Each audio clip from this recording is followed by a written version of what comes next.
Now, Germany, a key backer of Ukraine, is hoping to continue providing that assistance while planning massive boosts to its own defense capabilities in the coming years. For those projects, it's going to need hundreds of billions of euros in the coming years. And Germany's upper house, the Bundesrat, has, in just the past couple of minutes, finally signed off on the proposed spending package. Now, and the accompanying debt that goes along with it. Here's more on where the new cash is going to go. Now that Germany is set to unleash spending, what will the funds be used for? Whatever it takes. That was a reference to defence.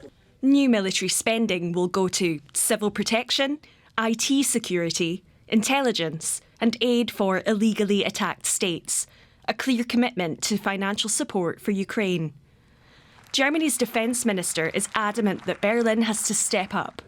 We Germans will have to play a central role in Europe. All European capitals see it that way. And that means more troops, more equipment, more rapid deployment. And in short, this will require a massive increase in funding. It's not just defence that will get a boost. A special €500 billion fund is set aside for infrastructure spending. There are competing demands from all directions, ranging from small-scale projects to larger tasks. Anyone who travels in our country, whether by train or by car, can sense that something is no longer working well. If you have children at school and in daycare, you can see the investment backlog. Our country is running on wear and tear. Whether it's for broken bridges and dilapidated railway tracks or repairs to the local school's roof, this chunk of cash comes with conditions. The investments have to be sustainable, as Germany plans to enshrine in the constitution that it will aim for climate neutrality by 2045. But there's still a lot to discuss, not least how much money will be pinned down for each and every project. Our political correspondent Bernd Riege joins us now. He's here in Berlin covering this story. He's down at the Bundesrat, that's Germany's upper house of parliament representing the federal states.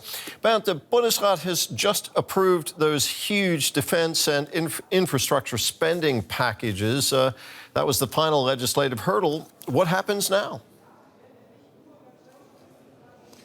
Well, the two-third majority was reached here in the Bundesrat. This is a historic vote, all the state premiers said.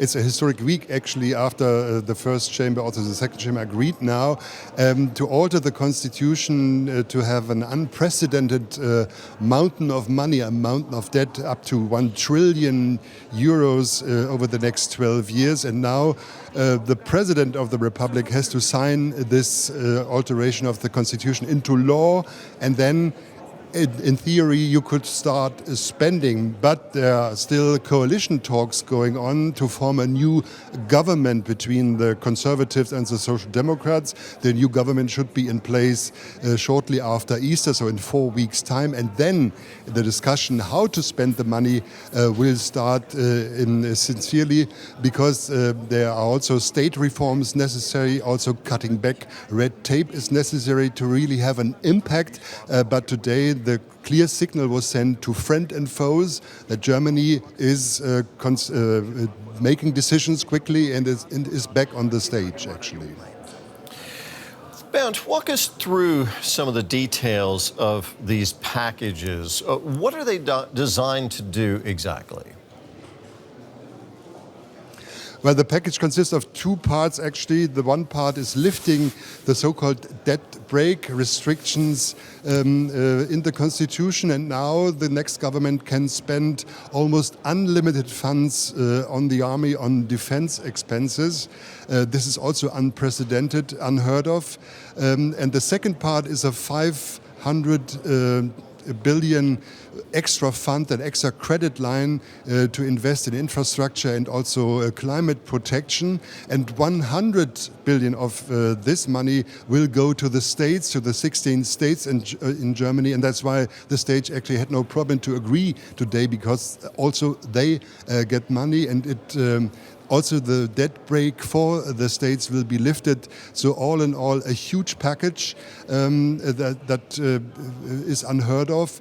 And this money will be spent over the next 12 years. And there is no plan actually how to pay this money back. These are all loans, and it will add to the fiscal deficit in Germany, going up from 2.5 trillion now to almost 3.3 trillion in 12 years. Wow, those are big numbers. These spending measures, Bernd, that have just been approved, they could give a lot of scope for action, so to speak, to Friedrich Merz, Germany's presumed incoming chancellor. How powerful will this make him, Bernd? Well, the next chancellor, prospectively Friedrich Merz, the leader of the CDU, will sit on a lot of money, and he has also a lot of challenges.